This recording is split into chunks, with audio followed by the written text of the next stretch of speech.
You're watching Goal.com's mid-season review. We're focusing on the biggest clubs in Europe. Up for discussion is Tottenham Hotspur. Greg, team you follow closely, professionally. Honest assessment of the season so far and AVB? Too early to judge AVB all the season. You've got to remember that Harry Redknapp was sacked after Spurs finished fourth, so Villas-Boas has got to finish in the top four. That's the priority, and Spurs are absolutely desperate to get that Champions League cash because they've got a new stadium to build.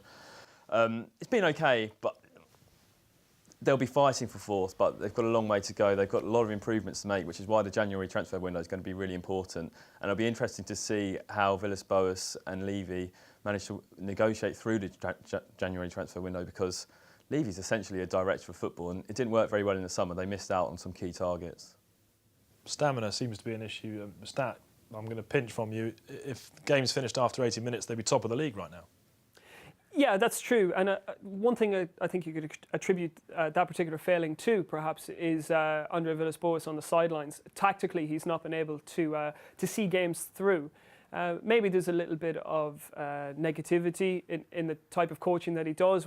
When he sees a game with a 1-0 lead, he thinks by replacing a striker with a midfield player that's the best way to see games through. But unfortunately, that invites pressure onto the Spurs team. And they're not quite defensively resolute to see games through. As I suppose you could testify, the game against Everton a few weeks ago was probably the biggest example of that. I think as a player, you know, when a manager takes off one of your strikers and brings on an extra midfielder, automatically your mindset is then to take a step back. We'll settle for what we've got. We'll try and get, see out the victory, get those 3 points, and we'll come off. And all that does is just get you deeper and deeper towards your own penalty area. And as Pete said, invites that pressure. And that's ultimately cost him. I think his substitutions have been too defensive. I think in the summer he did do some good business. I think Dembele's a really good player in midfield. Dempsey had a slow start to the season, but is now starting to find his feet. So I think he did do some good business. He probably needs to find a more creative type player in that central area. Van der Vaart left for pastures new. Moutinho has been talked about coming in, but that's an area I think he would like to try and strengthen. Out wide they've got great pace and quality in Bale and Lennon, and in the summer he's going to have a fight trying to keep hold of Gareth Bale, because there's no doubt no shortage of suitors. Talk about Bale with Greg in a minute, but he's no mug. You don't get to manage a Premier League side like Tottenham without having something, but he does show some naivety in his tactics.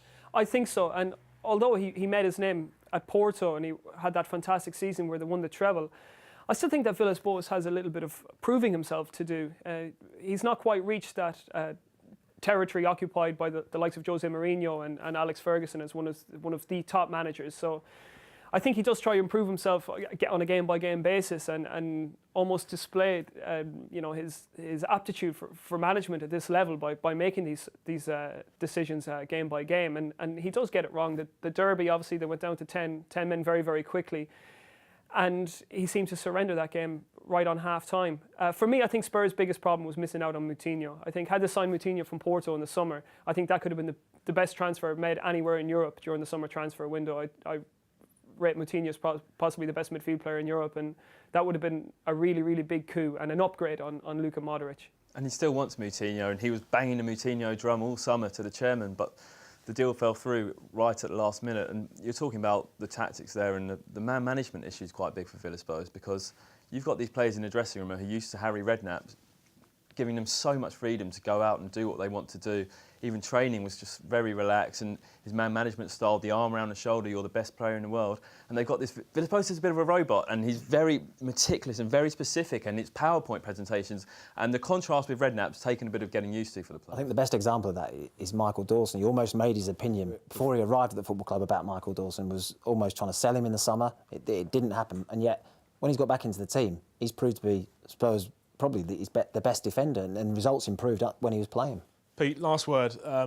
We can talk about who Tottenham are going to sign, who they're not going to sign, but keeping hold of Gareth Bale is critical for them. Well, sooner or later, Gareth Bale is going to move on, because he's beginning to prove himself as not only one of the best players in the Premier League, but I think he's going to become one of the best players in Europe very, very quickly. And sooner or later, Bale is going to be off for pastures new. And Spurs do traditionally have, they have that tendency to sell their bigger players to bigger clubs. And I think Bale could be the latest in that long line of talent to depart White Hart Lane. Pete, I think he's already one of the best players in Europe, and B, I'm pretty sure that he will be playing for Real Madrid by the start of next season. I think Spurs reached a partnership with Real Madrid when they sold Luka Modric last summer, and I think a deal is very much in the pipeline. Certainly with Bale's agents and Madrid, and maybe even with Spurs. I think there's an option there. There's talks. Story you're following very closely, so keep reading goal.com for all the latest news and analysis on that. Gareth Bale, Tottenham, and all matters football.